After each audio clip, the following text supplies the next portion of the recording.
Good morning, everybody. Happy Friday. I didn't get on here on Wednesday. I wanted to take a day off. So I figured I'd do another part 2 broadcast of After Us. This game I started on Monday with part 1. You can go back and rewatch that. So I can get into completing the next step in our journey. For the last video, we awoken the spirit of the doggo. So next we'll see what we can go to. We're kind of in Eden right now, at least that's what I call it. I was exploring that when we left off. So what we're gonna do is fast travel to the last part, which is right here where we left off with the dog. You see those little dots? We have those dots right there are other spirits. So we're gonna go ahead and go here. Fast travel. I hope everyone has had a great week. It's been an emotional roller coaster for me. Still, it's like things happen, you know, when you when you go through your healing journey. Yeah, there's one right there.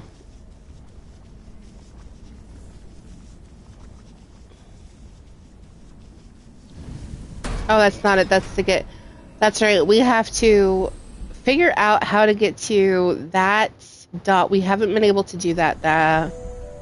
So I thought it was this way, but I'm not sure.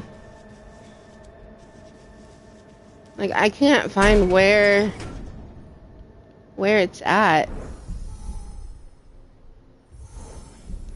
Maybe it is up and around, like this way. So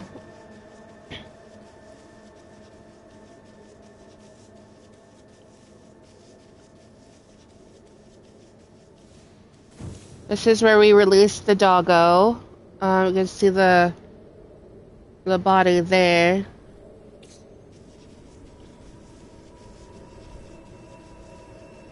Yeah, we could get up top here.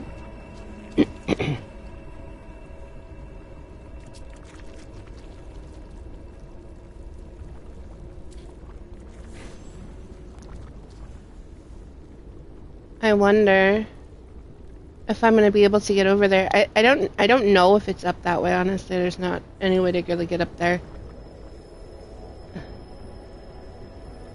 So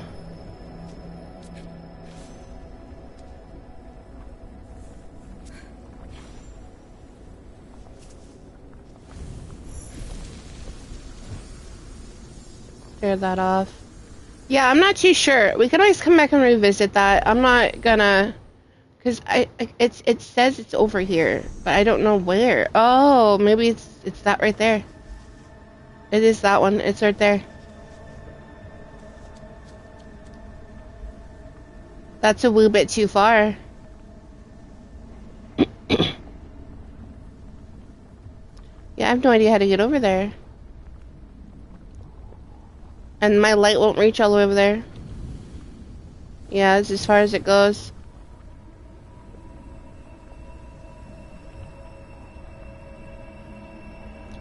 We will have to revisit that one. At least we know where it's at.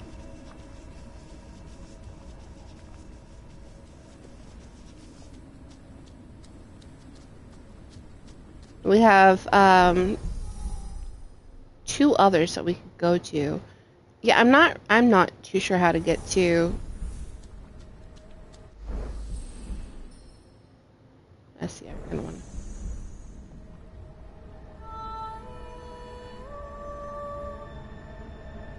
Yeah, it's going back to that way. It's like I know it's over there, but I don't know how to get there.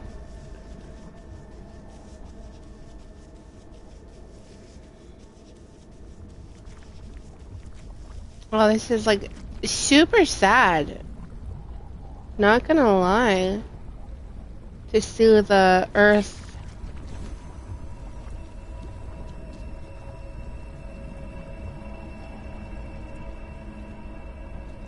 With this stuff. It just, like, it devours all life. That's what this stuff is.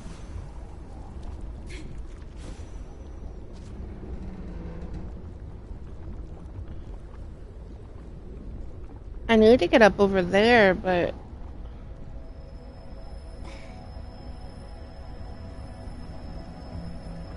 I don't know...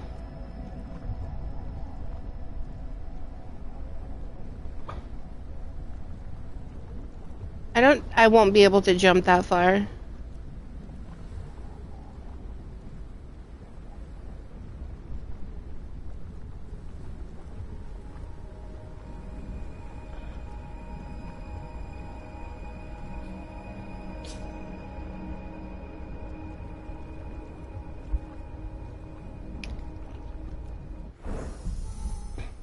Like, it says I'm going in the right direction. But... where do I go? You know?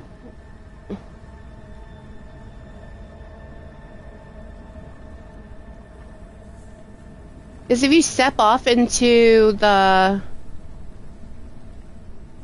I can try and get up here. No. Maybe up over that way instead.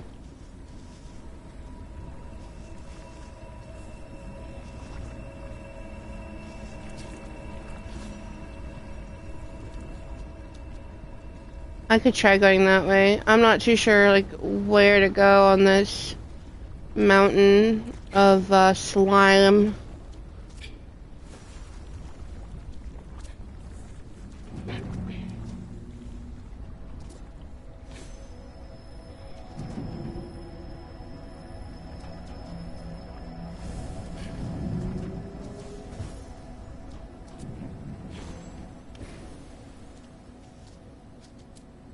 Like, I know I'm not going to be able to get...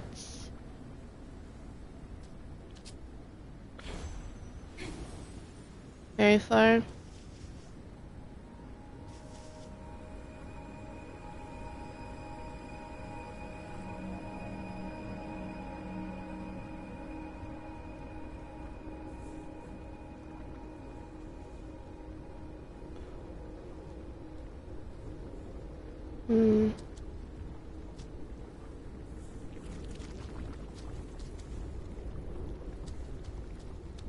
Let's see if I can make it.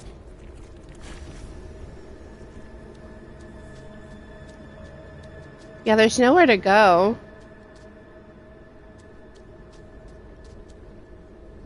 I'm so lost. I'm like really lost. Let's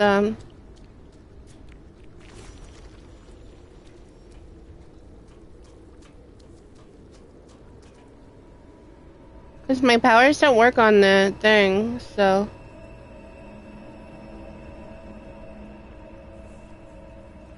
I won't be able to jump up there.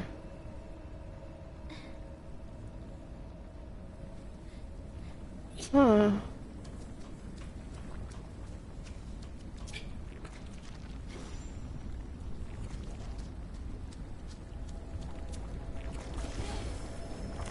Oh, it got me. Darn. I'm so lost on where to go.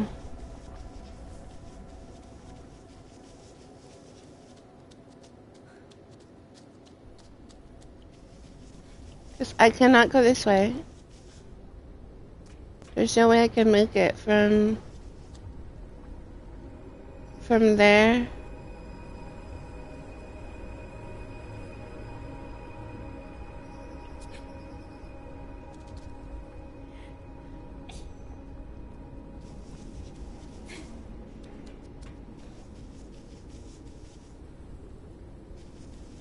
The only thing I can think of is maybe getting up top, but I don't know if that's even possible to get up there.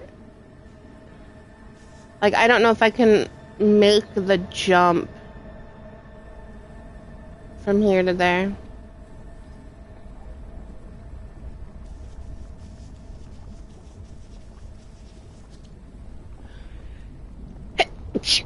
Excuse me. Maybe backtrack. It says I was going the right way, though, so I'm not sure. I have to maybe go up. Yeah, maybe I have to go up.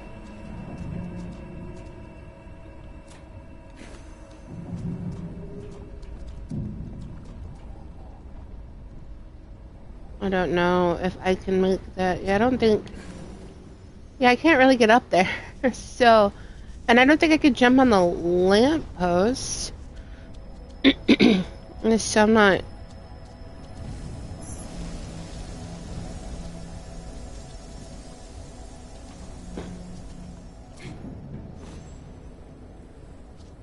I don't think the lamppost will let me jump up there.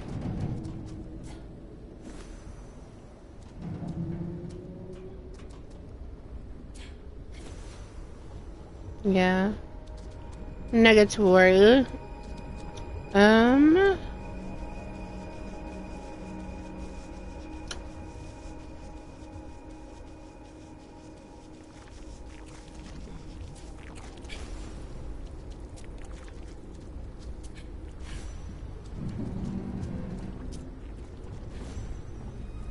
Oh, here it goes.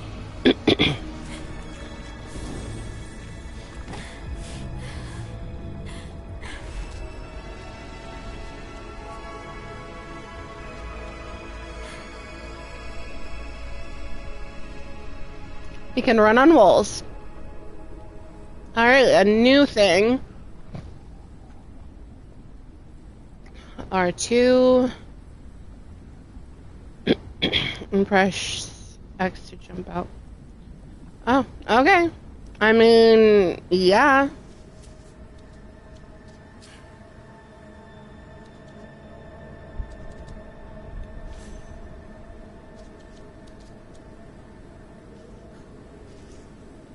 Oh, well, yes, that's great.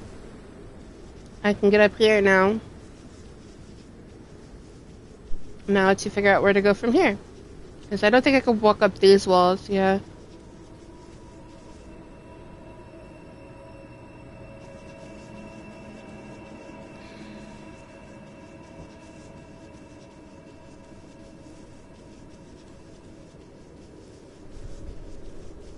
Oh, right here.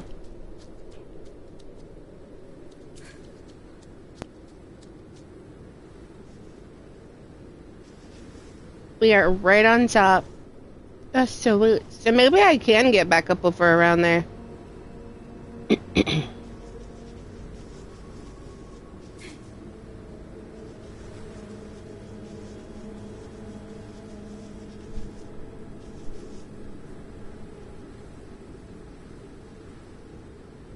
I should be able to get up over there.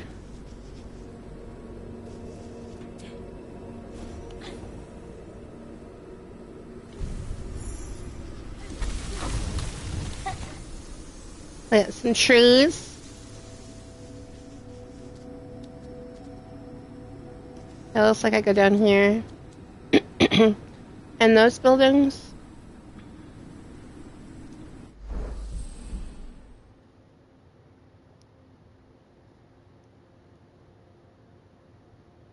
I'm still sad that I missed that,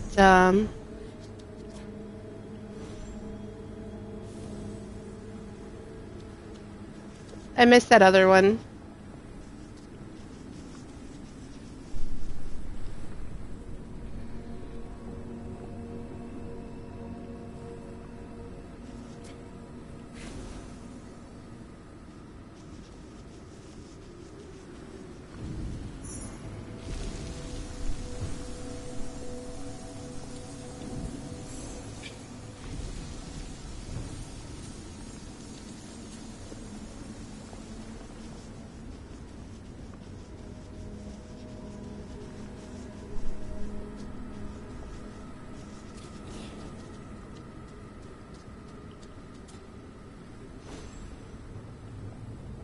Oh no. Oh no. Oh no. Oh, I'm behind it. The one thing about the depth perception on here. There we go. I'm learning. Throw some more trees.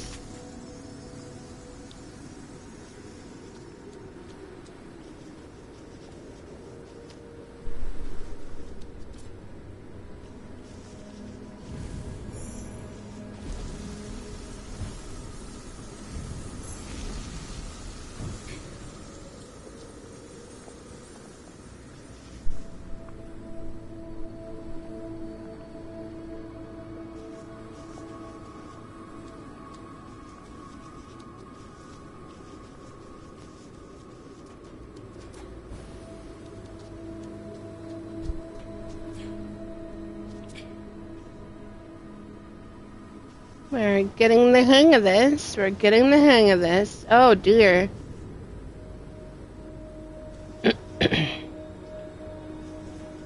Oh no, this is gonna get my anxiety up. I got it right on the ball.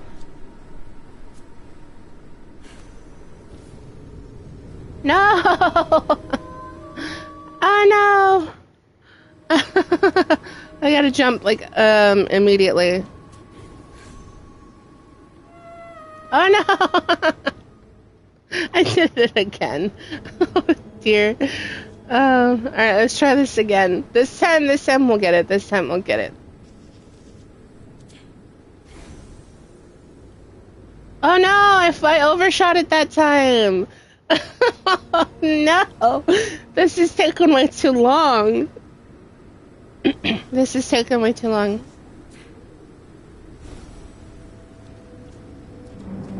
There we go.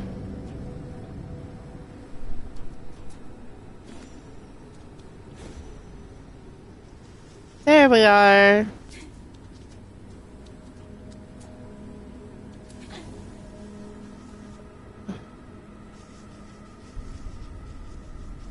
Here we go. We made it across. We made it across. Anytime I do stuff like that, it's like my anxiety just like shoots, you know? It's crazy. Get rid of that stuff, that gunk. As much as we could anyway.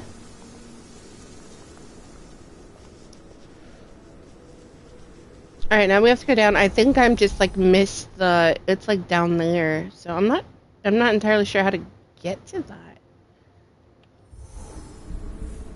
I think it's down that way. Like, there's two different paths that you can take. It looks like you have that direction and then this direction.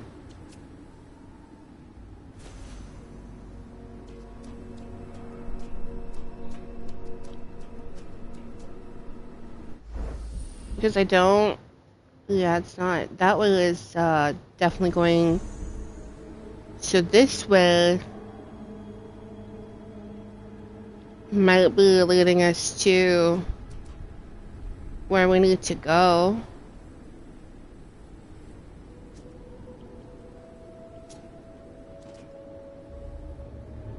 I'm just gonna like make my way down.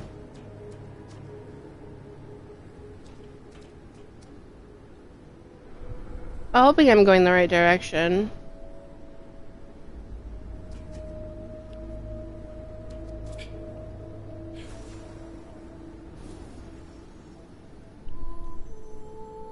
Oh no! Nope, don't do that. Okay, so that's a no-no.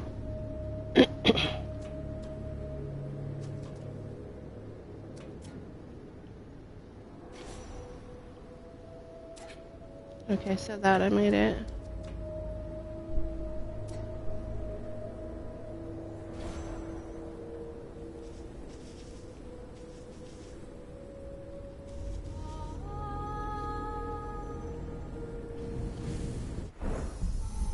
I'm trying to figure out how to,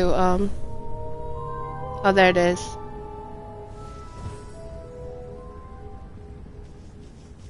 So I gotta jump and walk up that.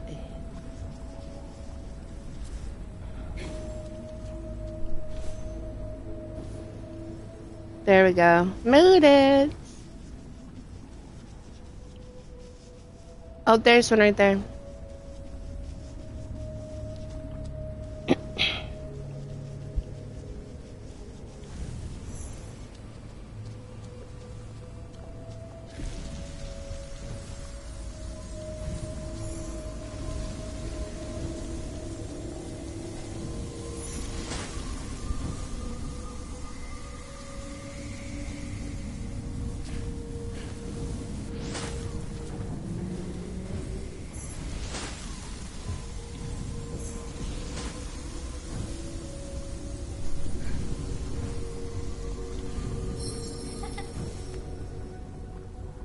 Oh, there we go.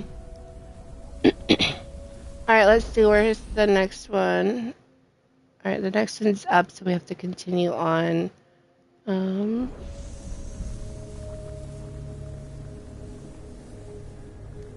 assuming we can continue going this way. We can continue going this way. There's trees right there, so...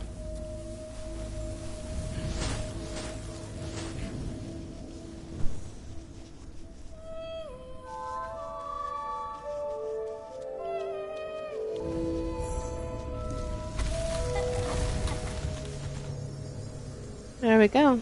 Got that done. Alright, let's go ahead and head back.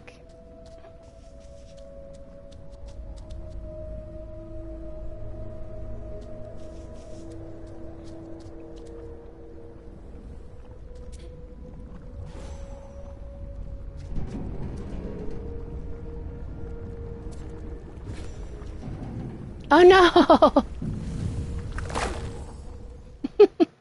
That was not supposed to happen. Oh no, did it save? Oh, it did save. Okay, good.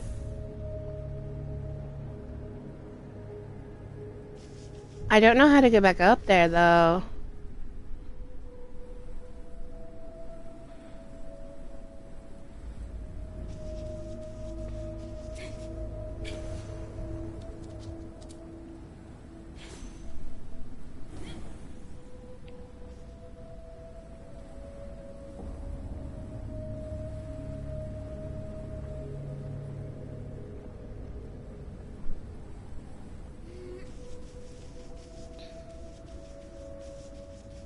I don't know if I was supposed to go... Like, I don't know which way to go.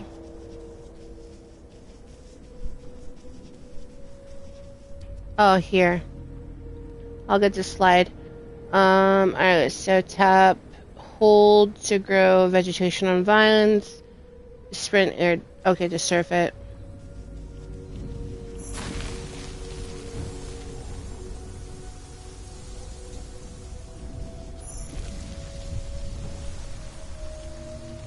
There we go. Okay. Well, that's nice.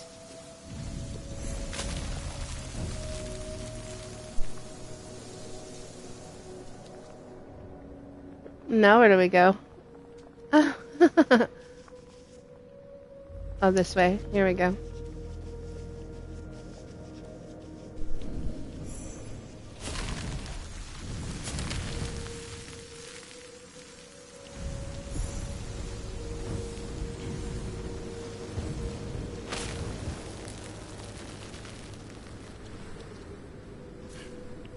Look at there.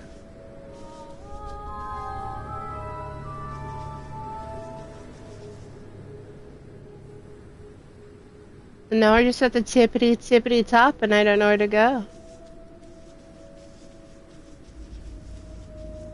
Looks like we go this way. As I don't see any other indicator of going that way.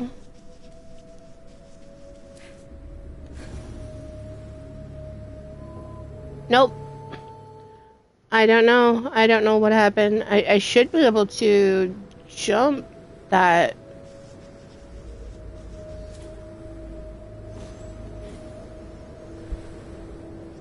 There we go.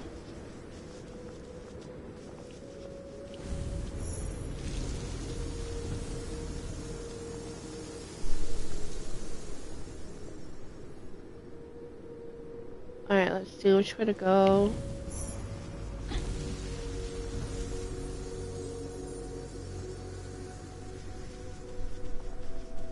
Well, I don't know if I'm supposed to go this way or not. Oh yeah, right here.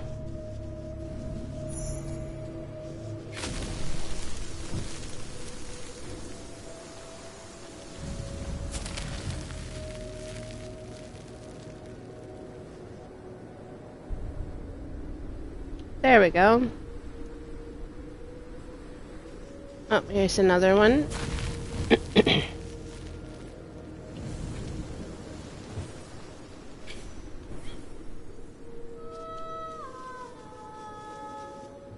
Up top, it looks like. Oh yeah, he's right up there.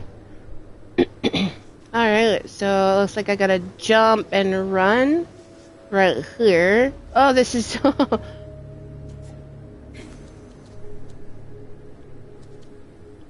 This is a lovely... Oh, here's a lovely one too.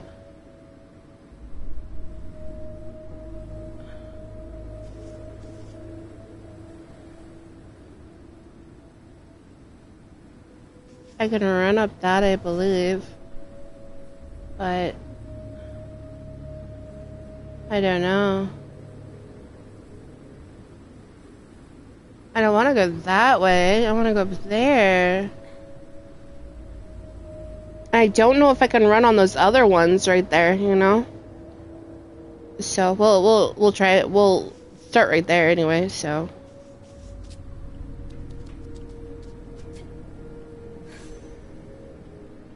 No. Oh, you can run around the cube.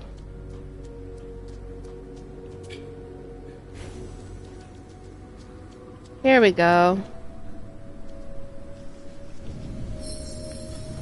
Got it. It's a parrot. Sweet. Aw. I like the parrots. Adorable. Alright, so now where do I go from here? Haha. Ooh, this is like giving me anxiety. This is giving me anxiety. Oh, it looks like I could just like walk, like drop myself down. I think I could drop myself down. Let's try it.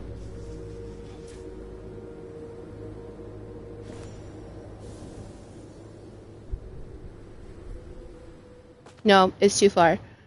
Alright, so that's a no-go. Oh, we got it all. We got it, so... We did get it. I think.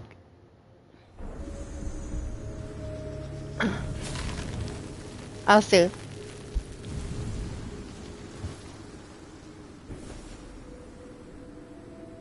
Why did it not? Is it there? Oh, it's gone. Okay, good. We got it. We got it. I don't know where to go from. I think we have to go that way, but I'm not, because there's a thing on there. See that line? So I think I have to jump over there. But there's that thing right there. I'm not entirely sure where to go, because that's where we just came from.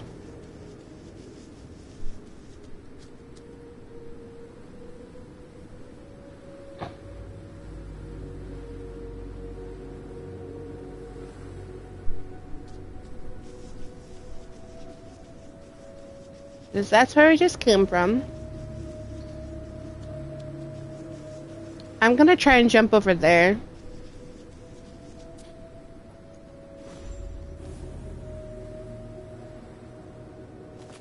Nope. Oh boy. Where to go? Where to go?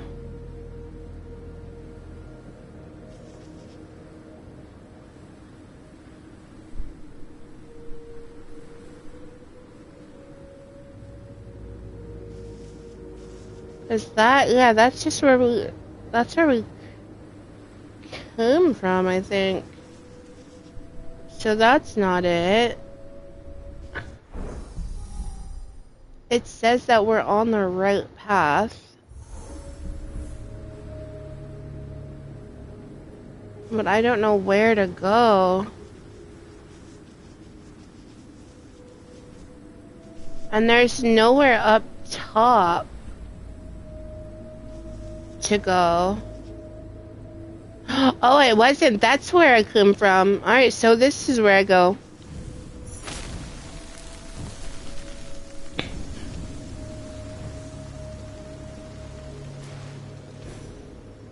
Where do I go? Where do I go?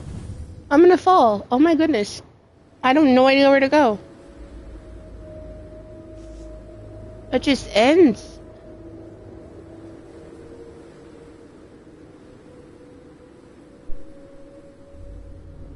Oh, I jumped right there. Oh.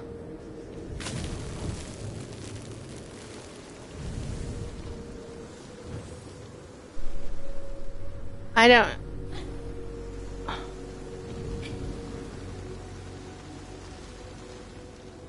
I have to be able to jump onto that pillar right there.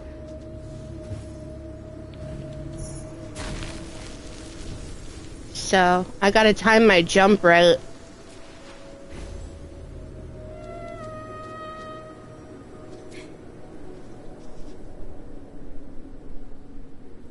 That was, intriguing. Definitely not easy. Here we go.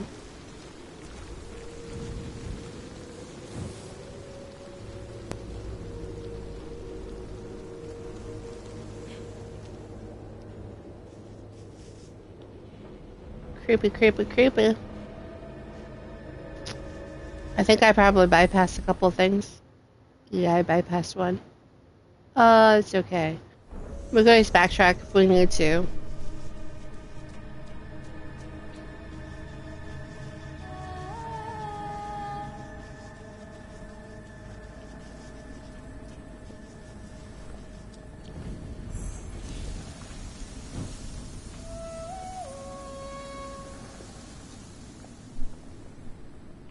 This way.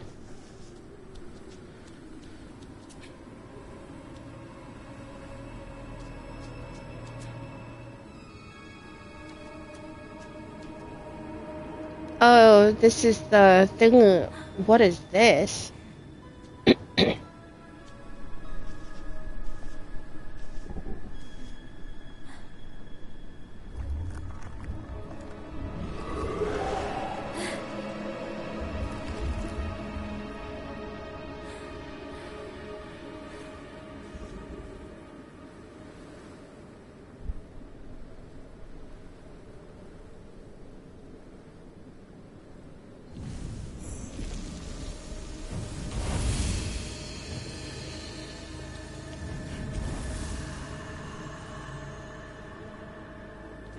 Oh.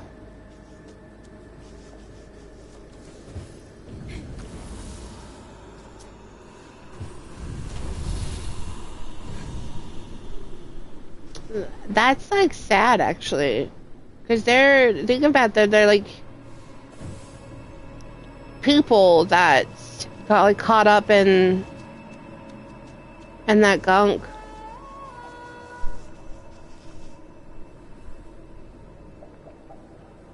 Alright, I gotta go up over here.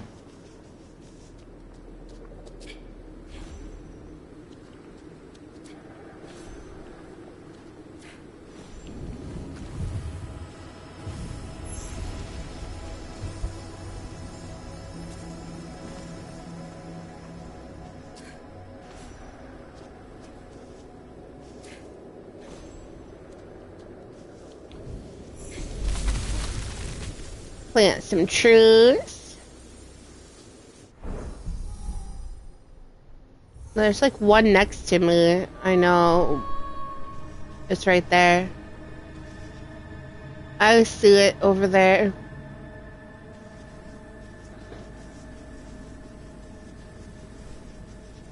I can probably get over there from this way. Yeah, I should be able to get from that truck. There's no other way that I can see to get it. Oh, that was not what I wanted. That wasn't what I wanted at all.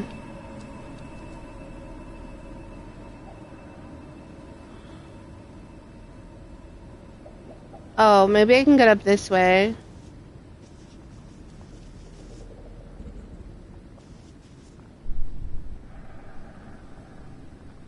That's creepy.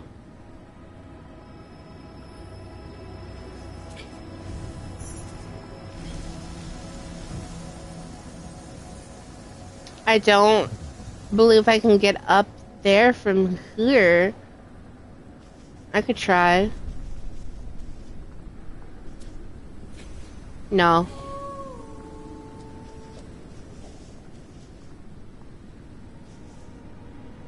The car, I don't think it's gonna be any help at all. Oh yeah, there we go. There we go. This is easier. This is easier. Let's see.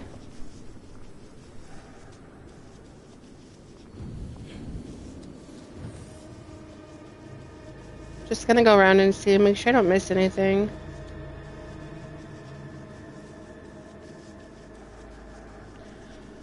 I tell you, I get so anxious.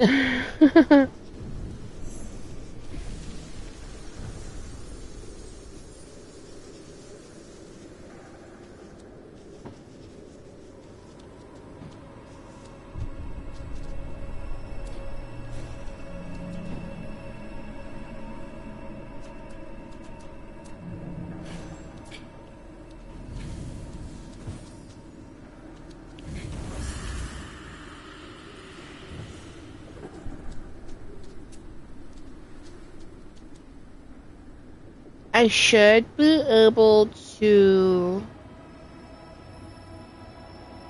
I should be able to make this jump. Up and over there. Because if I jump up and over, I can go in the car, down to the truck, and then I can get the life that's... There's like a spirit right below me. So, let's take a look and see if we can do it. Yay! Got it. Alright, let's see.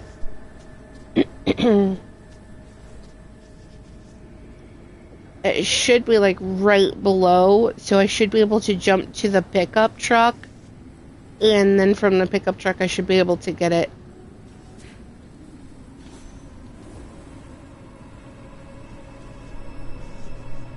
Yeah, see, it's like right there.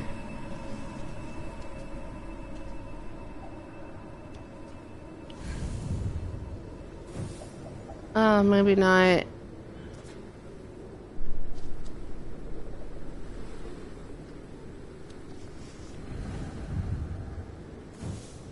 Well...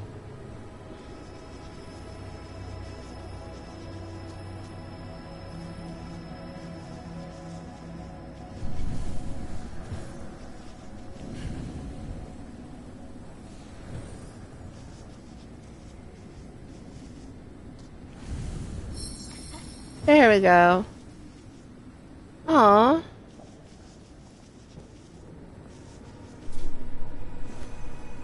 Alright, let's get up and out of here. Continue our way.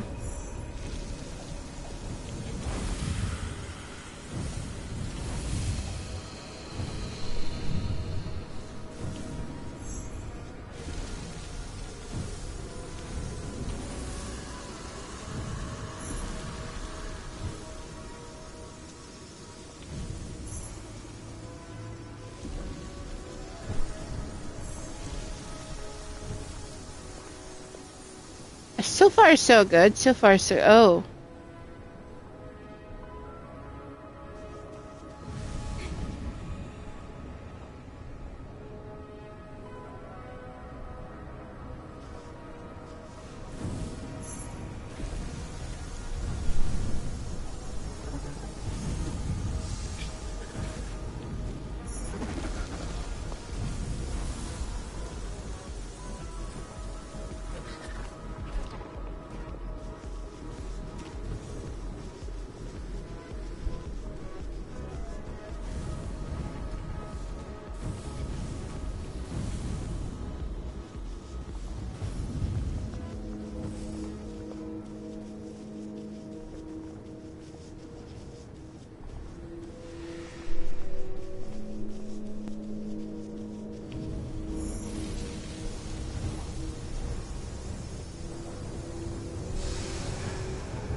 Oh, wow.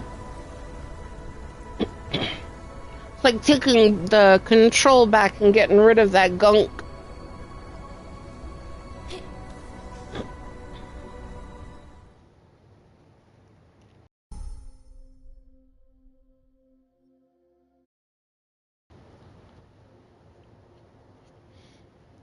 You have created an oasis of permanent life. You can fast travel. Oh, sweet. So you can fast travel here. So we can backtrack and get those other ones. Because, I mean, I missed quite a bit. Well, two. But still, that's quite a bit to me. Alright, slowly but surely. Slowly but surely.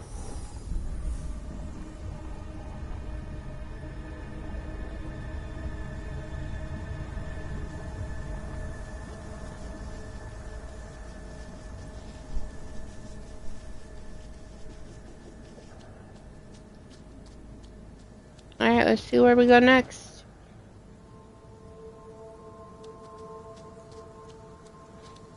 Well, it looks like we go this way. There's a carousel.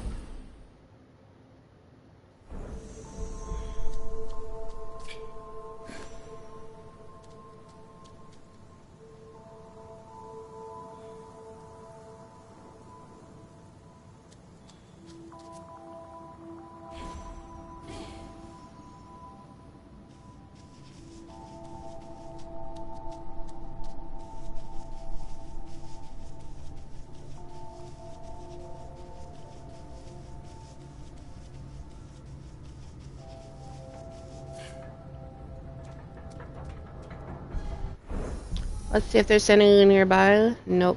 No nearby, but we're going the right direction, so.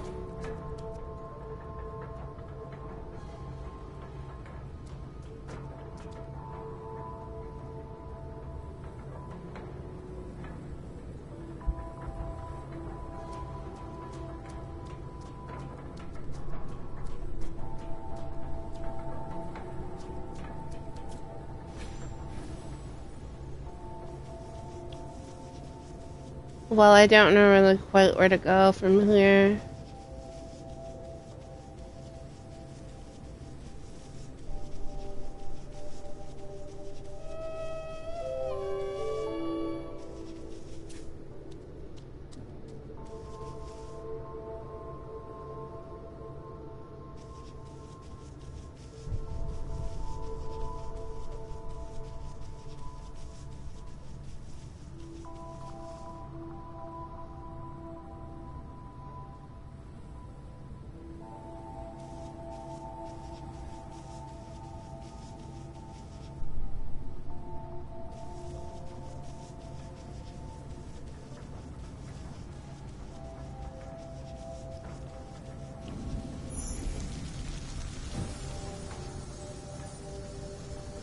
I'm not sure where to go from here. It says that this is the right way to go, but I'm not finding a new place to go.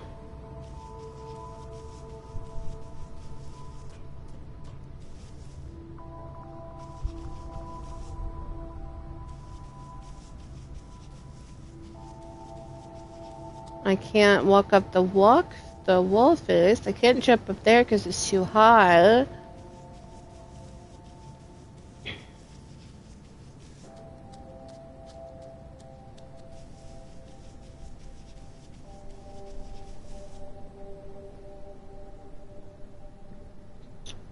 Well,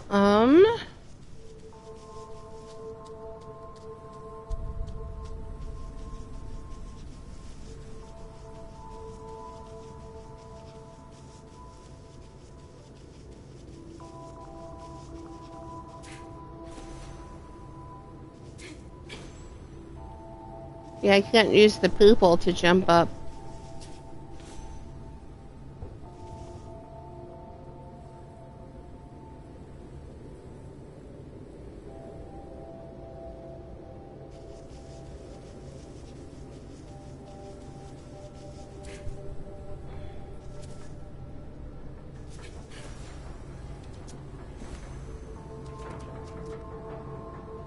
Maybe I can use this to jump up there and then jump up and then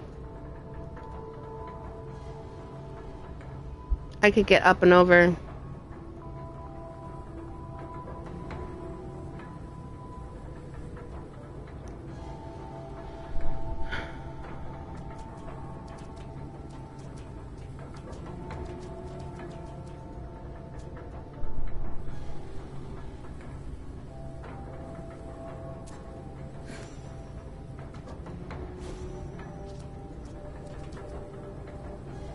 We'll see if it works. It should.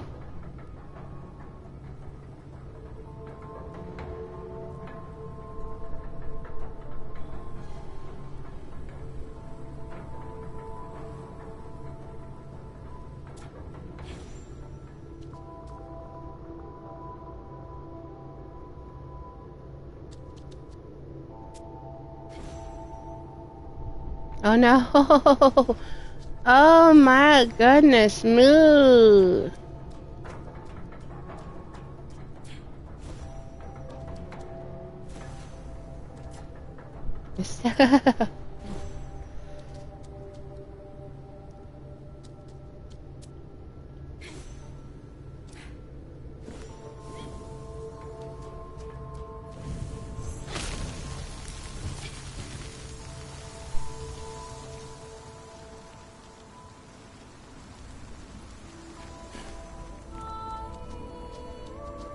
I almost did not make that jump.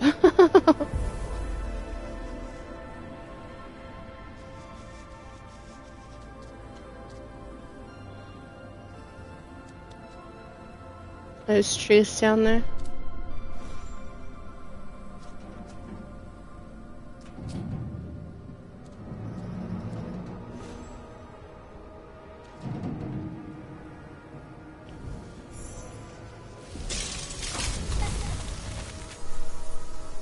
There we go.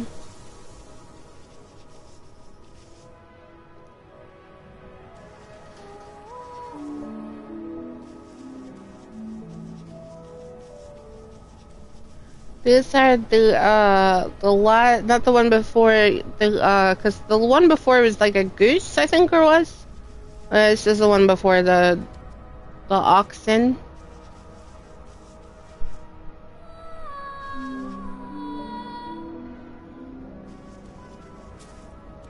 You cannot pet them, unfortunately. I don't. No, I think we're supposed to walk up. Yeah, I gotta. That's not gonna look fun. Because if I try to go that way, they can actually like, go. Because if we're too close, they can like grab you in. So.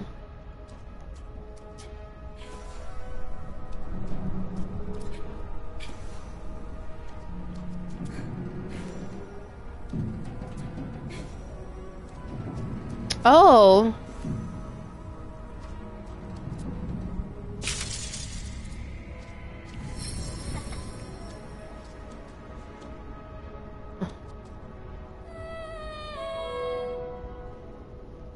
You can pet the kitties.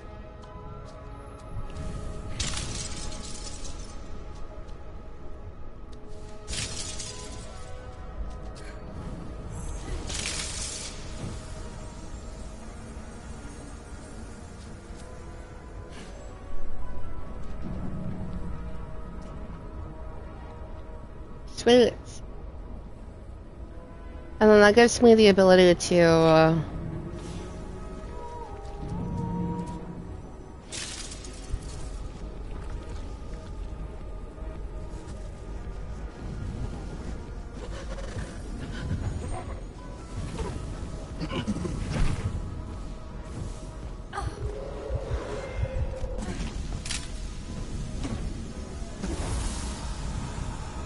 Got it.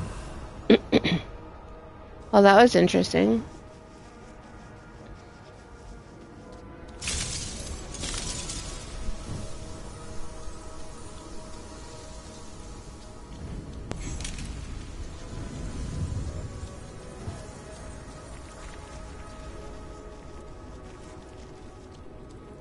I guess I gotta be careful there. It didn't let me out.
Oh no!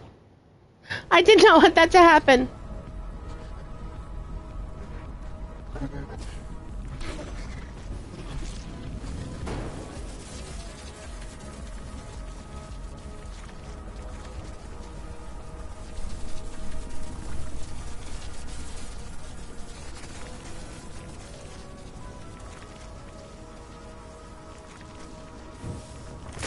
Oh, it got me again. Gosh darn it.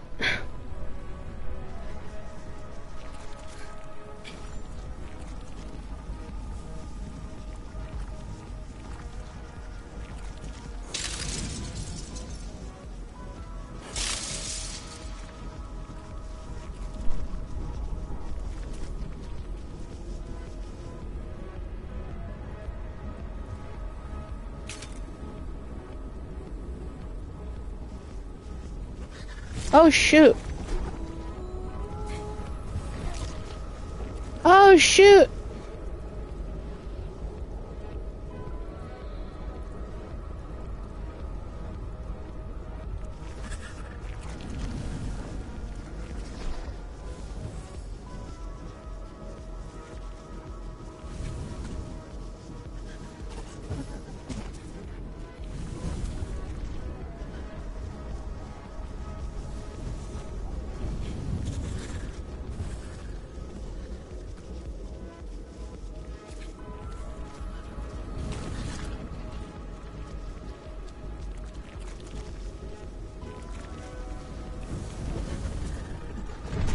No.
This is difficult.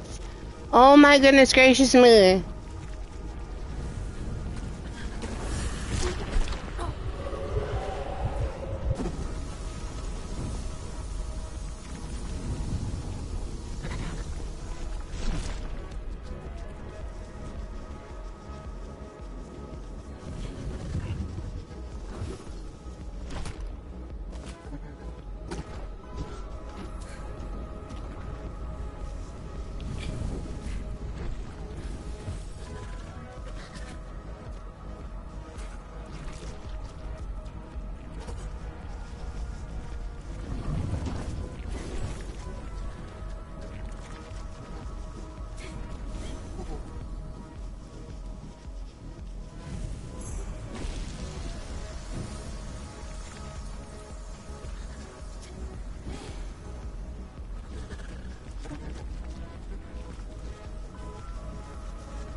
Alright, this is going to be an interesting battle. I'm trying to get the other one out.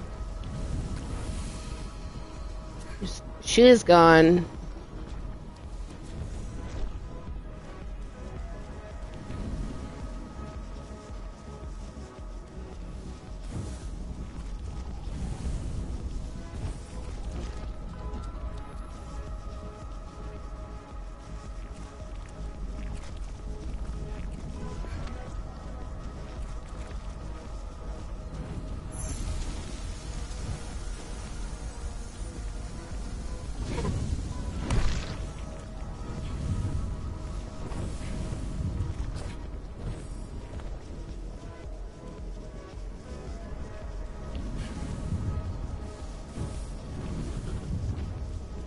I guess it has to redeem from behind, but I don't know how to do that when it keeps turning around.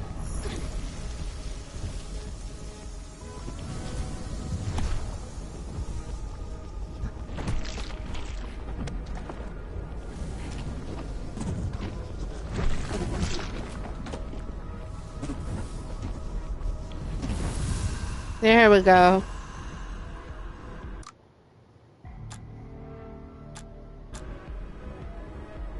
Finally!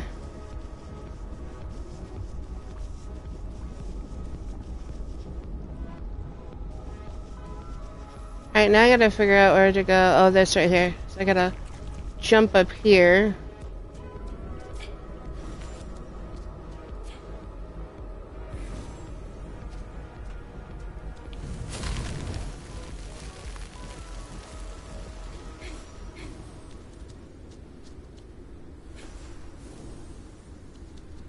Alright, so we got that done. That was an interesting fight.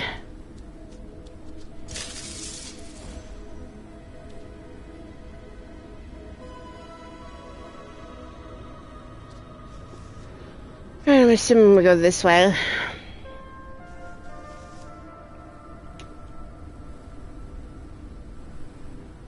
Yeah, we go this way here. Alright, so we didn't get very far. We didn't get very far. So, let's see. I'm gonna go until it goes to another checkpoint.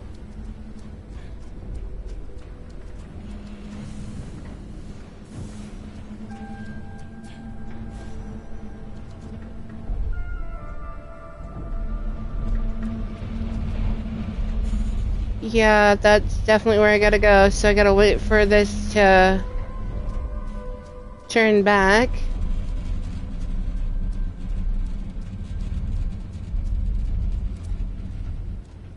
Oh, I almost fell off. This is so anxious. Oh no! I don't like this at all. Where do I go? Oh. Oh dear. So I gotta jump onto that. Alright. I mean, it just it stops enough. This is like, I don't like the heights. Like, my vertigo is like, Urgh!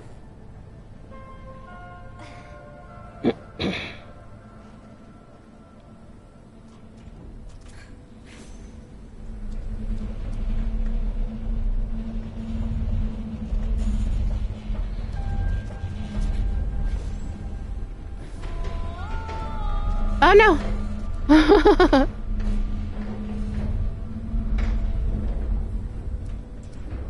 Alright, I'm assuming I jumped down there.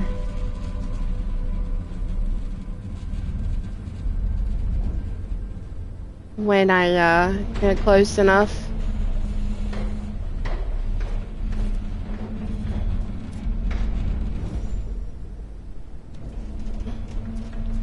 This is like nerve-wracking for me.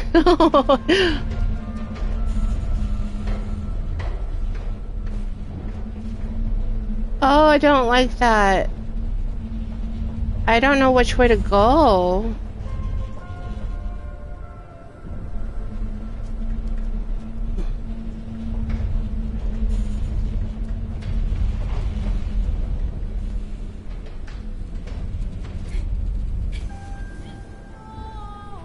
Nope. That was not the way to go. Hopefully one of these is a checkpoint. Okay, good. Alright, so I'll go ahead and I know which way to go from here, so, I will, and I gotta do a wrecking ball again. This is just not, not fun. Alright, so I'll end it from here, and, we'll pick up on Monday, continuing on to the next spirit that, we're going to get. I don't know which one it is. It looks like we're making our way to, it could be the eagle or it could be the bee. Not too sure. This is gonna be a long game considering how long we've been playing and, like, how, yeah. And how like, we've been playing for an hour, and this is all as far as from that very green dot to now. is how far we've gotten in an hour. So this is going to take quite a bit of time to do. And I'm only doing this during streams. I'm not playing anytime otherwise. So yeah, this is going to be interesting. I'm not going to, I'm going to stay right here because I don't know where the next fast travel point is going to be. So we'll just resume here when we come back on Monday. So I hope you guys have a great day. I am going to read a passage for today. It's John 3, 1 through 2. 1 John 3, 1 through 2.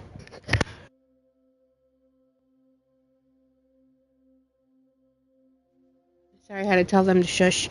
All right, so it says, see how very much our Father loves us, for he calls us his children, and that is what we are. But the people who belong to this world don't recognize that we are God's children, because they don't know him. Dear friends, we are already God's children, but he has not yet shown us what we will be like when Christ appears. But we do know that we will be like him, and for we will see him as he really is. But yeah, it's just like a lot of people think that, he's just this. I think that's what modern churches seem to put like fear in, that he is like, we should definitely fear God, but we should fear God in a way where it's like you respect. It's out of respect, out of love, and not out of like fear. Like you're scared type of fear, but you fear him in a respecting manner. He loves you. You know that he wants the best for you, but you also have consequences to your actions, and that's what you fear. You fear because you know that he's all powerful. So you fear disappointing him, hurting him. That's the fear. And it's not like tyrannical fear where you have this monster who's like, you don't do what I say, I'm gonna. No, it's not him at all. And that's, I think, what modern, even like when I was a child, that's what they kind of like pounded into your head, made it seem like he was a tyrant and controlling, and he just wanted you to worship him, like, kind of like the devil would want you to worship him. And I think that's definitely off-putting for a lot of people, because they get a sense that he doesn't love you, and he doesn't want anything but you to just worship him. But he's given us a lot. If you you read the Bible from Genesis all the way through, you see it's just he gives. He gives chance after chance after chance after chance. He just wants you to be close to him. That's all he wants. And humans, we as man, woman, we fight it.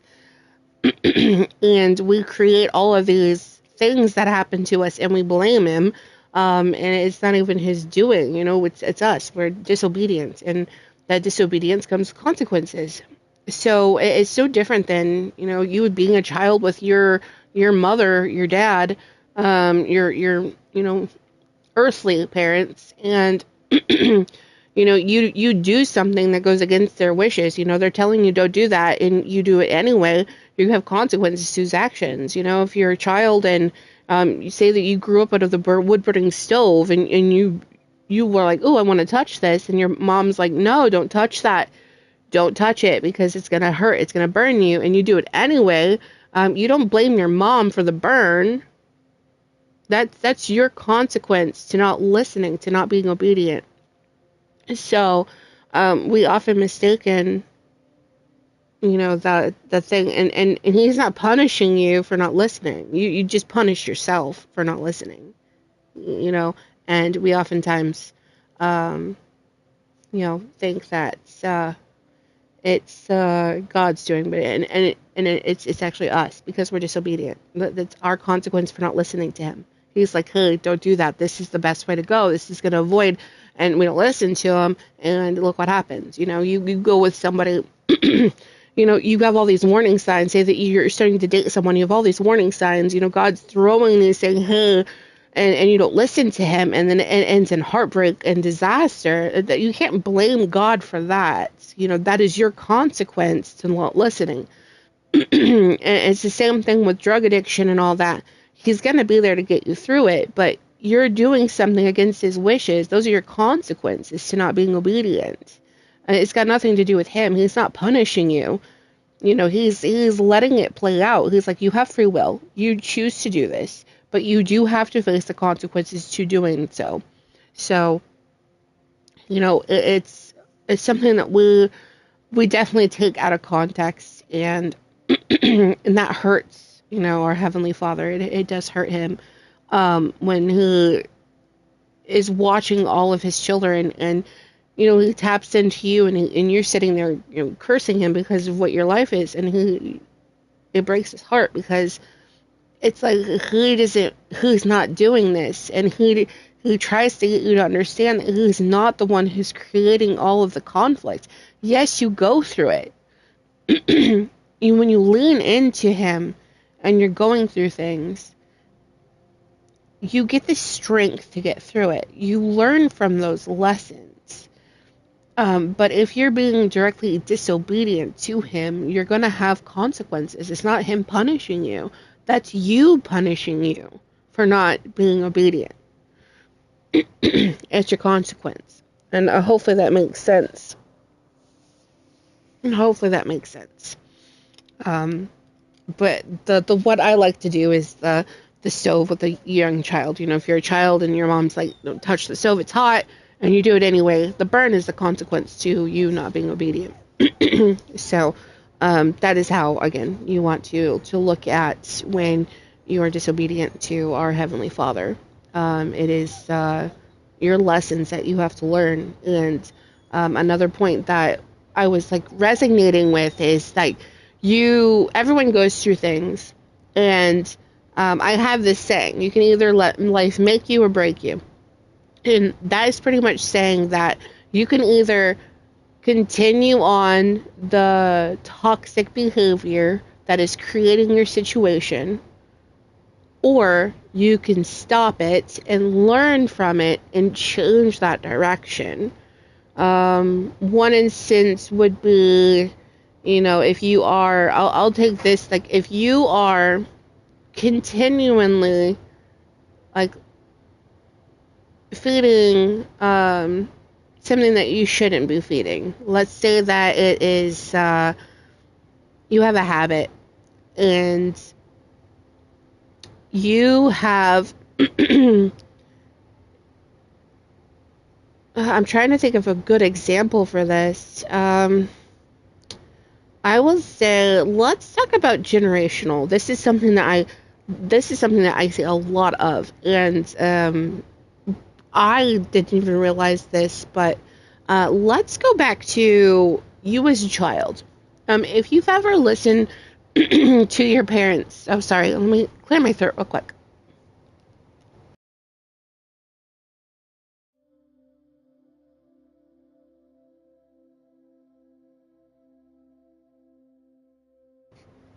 All right, I'm talking too much, so my throat's starting to get dry.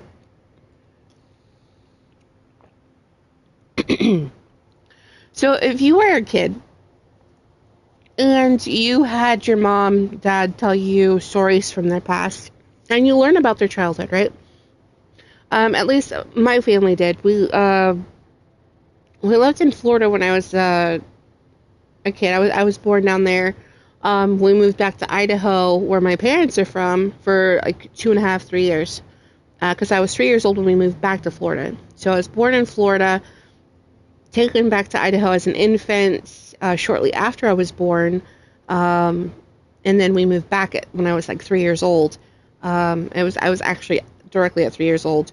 So I was prominently raised in Florida, and we lived in Tampa. So we would often have storms that come through, and the storms, we'd have days where we'd have no power because the storms would knock it out. We lived in a populated area on Martin Luther King Boulevard in Tampa. So at this time, and at this house, we'd lose power constantly with storms. So my parents would take the time, because I was a scaredy cat, and this is the part of my childhood where, because I didn't have a particularly great childhood, but I didn't have an awful one compared to some.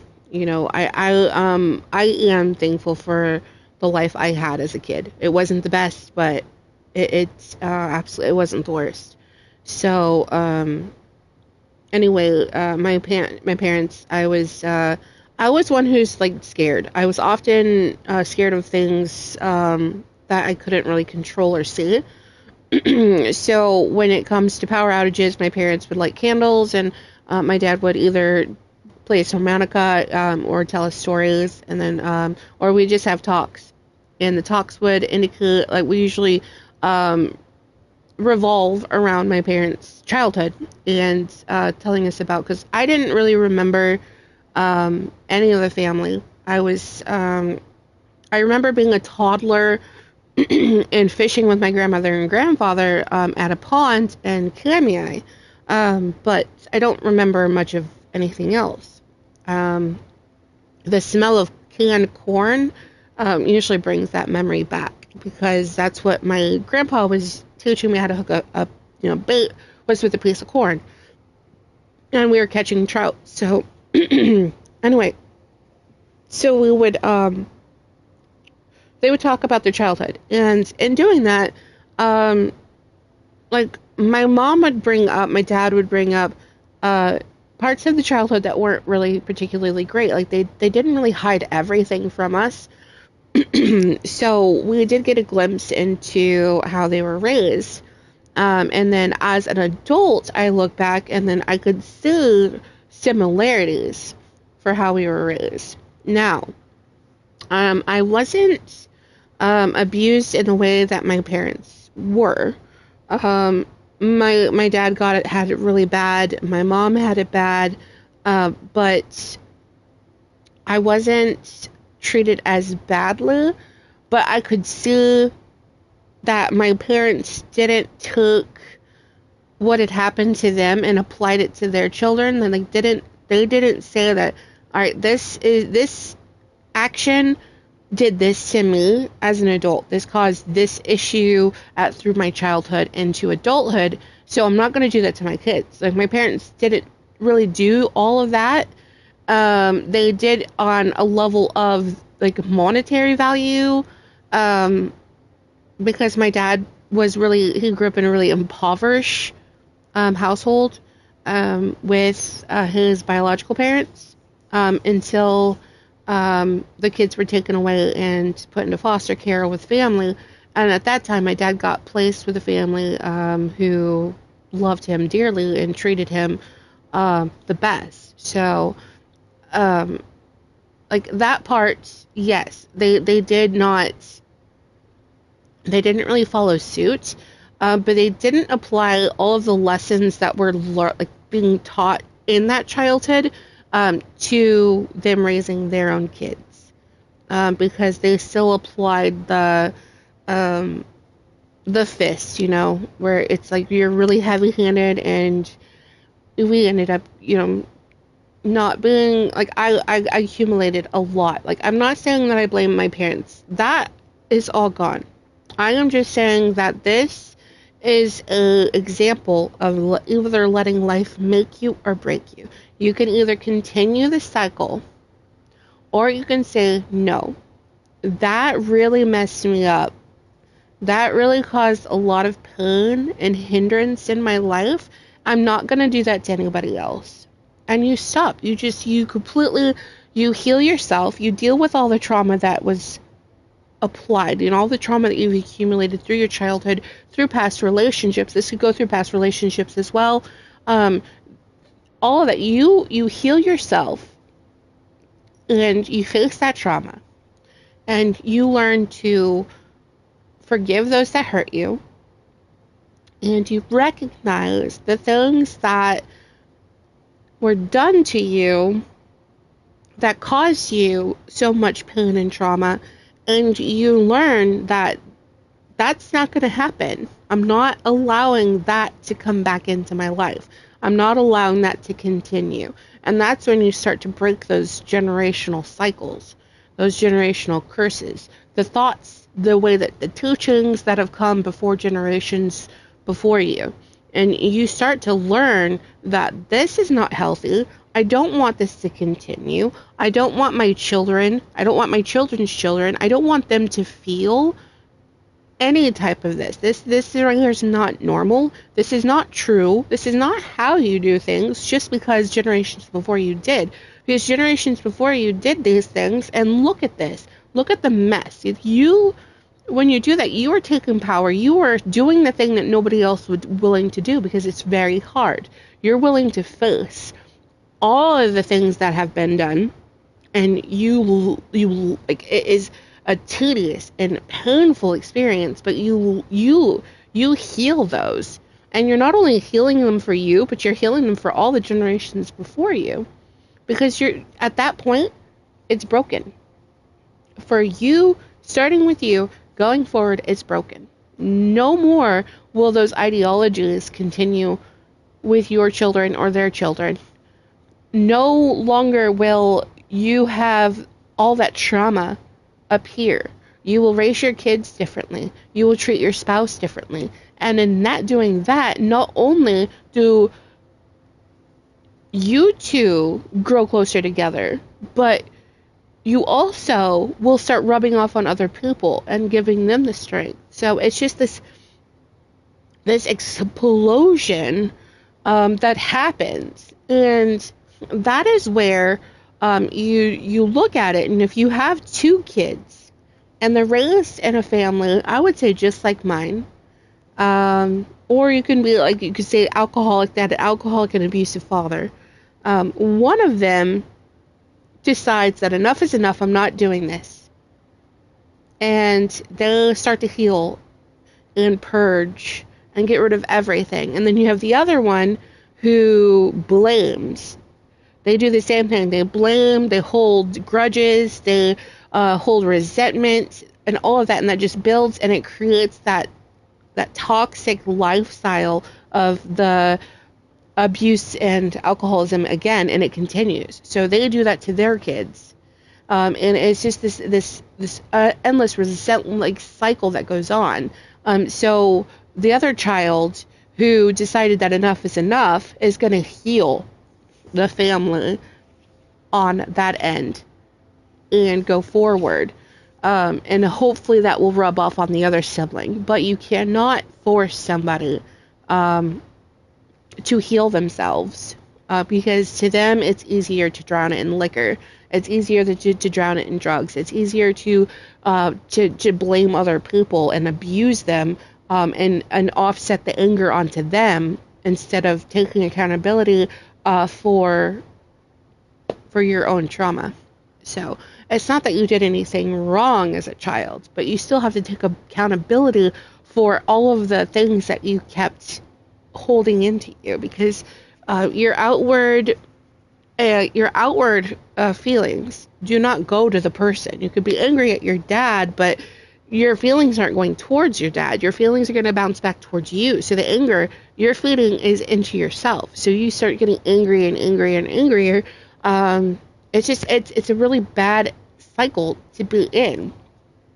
So, and the cycle is that, so you're angry at your dad for the abuse and alcoholism, and the lack of, whatever it is that they didn't provide, and you get angry at them, and then your life starts to fall apart, and then you get angry at them more because you blame them, and all of that's just reflecting back to you, but it's not going to them.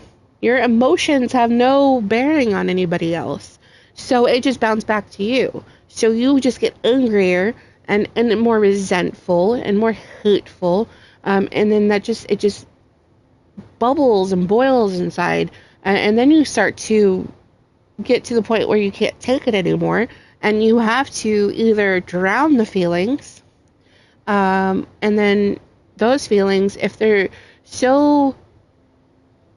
consume you so much, if you start to drown them in alcohol, you're going to start reacting in a manner that your dad did before you, or your mom did, and you're going to, if you get in a relationship, you might become abusive to your partner, or if you have kids, you might be abusive to your children. You just continue that cycle because you're not willing to say, hold up, I'm not going to let this control me anymore. I'm not going to let the feelings control me anymore. I'm going to face what I'm feeling. I'm going to process it like I should have done. And I'm going to let it go. I'm going to forgive the people that hurt me. I'm going to say that their actions have no bearing on my future self. I can control my future self, not their actions. I'm not going to let what they did inhibit me from having the life that I want. I'm not going to hate them. I'm going to forgive them. I'm going to love them the best that I can. It doesn't mean I have to be in their life. You know, if they're still abusive, you do not have to be in their life, but you can still love them from a distance. You can still pray for them. You can still hope that they have a wake-up moment. You can still want the best for them without being in their life, but you're not going to hold resentment, and you're going to go forward. You're going to break that cycle of alcoholism. You're going to break that cycle of abuse. And then you're going to have people who are jealous of you. Like if you have multiple siblings and they all fall into this same routine as your parents did, they're going to see you living, and then they're going to be like, what is so special about you? You know, what are you doing? And then if your parents recognize that, you know, they're going to be like, you know, so happy for you, and then your siblings are going to resent you for that too. And it's nothing that they can't do themselves. You know, they could do the same thing. They just have to want to do the hard thing. And it is extremely hard. It's extremely uncomfortable. It's extremely painful. It's going to leave you disheveled. It's going to leave you broken. But once you break, you can start putting yourself back together. And it's not just you putting yourself back together. You know, you're going to be in God's hands. You know, He's going to be there, and He's going to help you get through it. So I would say He is going to put you back together. He's going to put you back together on the life that you are destined to be, and not what your ancestors decided that you would be based on their teaching, their principles, their values, their unhinged ideas, their immorality that they pushed onto you, etc. You're going to be who you are meant to be, what God calls you to be at that point. So, that's what I mean when life can either make you or break you. You could either learn from the lessons of the people around you, learn from the lessons of your family, from your grandparents, your great-grandparents, your siblings. You could either take it in and learn, or you could hold resentment and hate and fear and anger and all of that and let it destroy you. It is up to you. It's your decision. You have free will. You have to want to change in order for that to start to make happen. You have to do the hard thing. Accountability, making sure that you're not blaming other people, which is what I had to deal with when things started to change with hubby and I. I had to, most people are like, you know, leave, and but then I'm like, I can't leave because I made a commitment to him. You know, we consummated our relationship. We made a commitment together. I'm not going to just leave. You know, there's no divorce. And in God's eyes, I made a lifelong commitment. He's my partner until I die. And I didn't recognize that was what I was feeling at the time. At the time, I thought I was just weak and scared and too scared to step out, but it wasn't that. And I mean step out like leave. I would never cheat on him.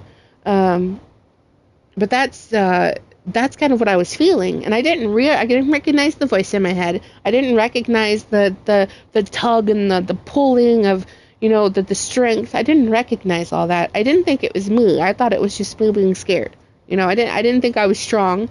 I didn't think I was being strong. I didn't think I was listening to God. I just thought I was too scared. And what it was is, unbeknownst to me, I was listening to my gut. My gut was saying, stay. My gut was saying, you know who he is. My gut was saying, this isn't who he is. This is him also battling demons that you are also battling right now. I'm so glad that I listened to my gut, because now things, we've grown closer together. We're growing closer to God. Like him, before him, I was Christian, but I didn't read the Bible. I thought I was okay, because I believed in enough, but I was still doing things that, weren't godly, So, and it wasn't nothing like it was. I wasn't into alcohol. I wasn't into drugs. I was not into anything. I didn't even swear at the time. It was that my faith was so lukewarm. I didn't go to church on Saturday. I didn't keep the Sabbath. I worked on Saturdays. I didn't pray. I didn't talk to God. I didn't make time for God. I didn't read my Bible. I didn't think I needed to. And looking back now, meeting him, although very difficult, saved me, because meeting him and going through what I went through turned me towards God. And him meeting me, although it was uncomfortable, although he fought his feelings, although that he did the things that he did, he later was like, can't do this anymore.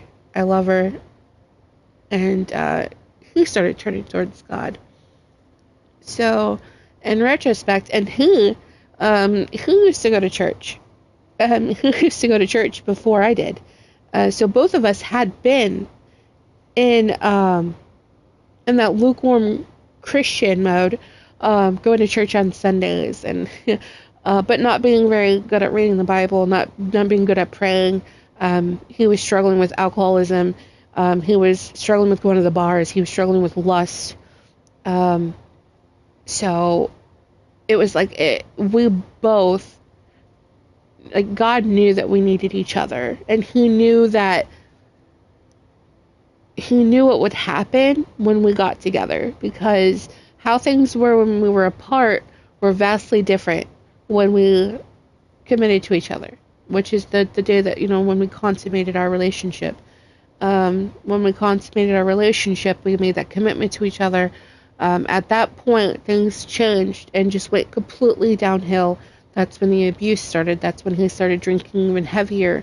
That's when things, I think, started to shake up in both of our lives, where I was feeling like I made a bad decision, and then he was feeling that he made a bad decision, and he was fighting his feelings for me. So it was just like we were fighting each other instead of fighting the problem. But unbeknownst to me is that he was healing during that time. And after that, now I can go through and I can heal from past traumas, because I have been healing from childhood traumas too. I have been healing from a lot of things that happened as a kid into adulthood before I met him. So it's just like, it was a blessing in disguise. It was a blessing. We didn't realize it. Because we were so disconnected from God at the time. We did not recognize his voice. We did not recognize his doing. And we thought it was punishment. So it was like, it was quite a thing to realize when you start to heal and you reflect on the things that happen in your life, and then you're like, wow, how did I even get through this? And then you're like, yeah, that's right, it was God. He got me through it. I wouldn't have been, I could never get through anything like that. I'm not strong enough. But God, he's merciful and he loves us, so he takes us in his hands, and he gets us through the most difficult things in our lives. And it may not seem like it at the time, but once you look back at the things that happen and you're like, how did I ever get through that? And you're like, it was God. So yeah, that's kind of like what I wanted to kind of touch base on today. That's kind of what was on my heart for the last 2 days since yesterday. And then when I woke up this morning, like the whole thing about of forgiveness and making your path away from your your family traumas and stuff, those bonds, the family uh, curses. What people call it different things, but they call it generational curses and stuff. But that's what that is. It's just a ideology that has been passed down from generation to generation, which is what we're in right now. If you look at society, we have so many false teachings going on because it's been passed down from generation to generation, and people just didn't want to, they didn't want to question it because it would be too difficult, too painful to face. So, yeah. Anyway, I guess I should stop right now. It is going on 20 minutes after, and my doggos are starting to whimper and whine because it's time for them to go outside again. Anyway, you guys have a great day. Have a great weekend. Remember that you are loved, you are wanted, you are needed, you matter to this world, and you are loved beyond comprehension. God is always there waiting. Abba, our Father, loves us dearly, and He wants nothing but the best for us. So if you think you're too far gone, if you think, oh gosh, I've sinned so much, I don't think that He'd want me, no, He does. He wants you back. Um, Even the people who've gone and created and done the most heinous crimes, yes, you still have to pay for what you've done. You still have to get and face those consequences. But they could still be in prison waiting for their sentence and repent. And they could still be forgiven by our Father. Yes, and the worldly sense, they do have to pay for what they've done. You take a life, if you do something so bad as to take another life, you have to account for that. But that doesn't mean that God is not all forgiving. He knows that we're not capable of no sin. We are born sinners. It's just in our nature. And we are so weak when it comes to temptations, when it comes to worldly habits, worldly influence, and we can't help it. We sin, and the thing is that what He wants is for us to acknowledge that we are sinners, to acknowledge that I did this, and I don't want to do it anymore. I don't want this. I don't want this. I'm done. I don't want this. And He wants you to turn away from it. And that could be pornography. That could be, drugs. That could be your lustfulness of, going out and sleeping with people constantly. It could be a food addiction. It could be any kind of addiction. If you notice that everyone has their own vices, it could be anything. But if you are done, it's all He wants you to do is to go to Him and say, Father, I've did these things I'm ashamed of, and I'm coming to you as a sinner,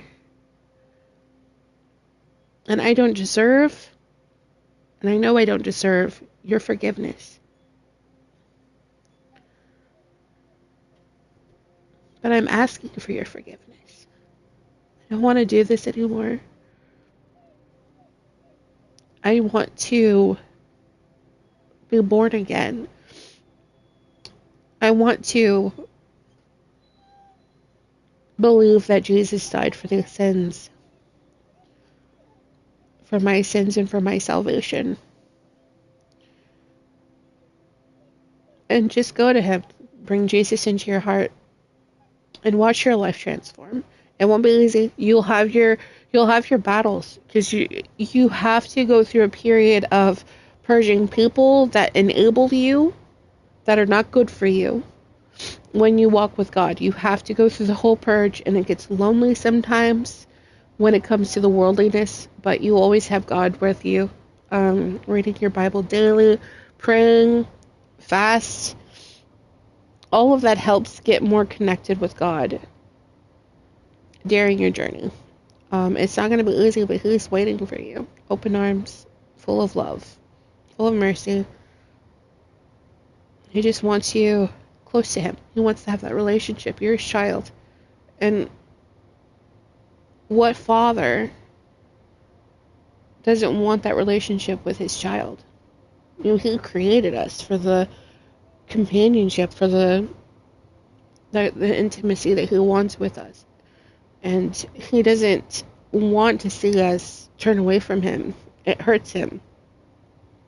So, anytime that one of His lost sheep come back to Him is a rejoiceful day. So, yeah, that's all I wanted to say. I should go. Enjoy the rest of your day. God bless you guys. See you on Monday.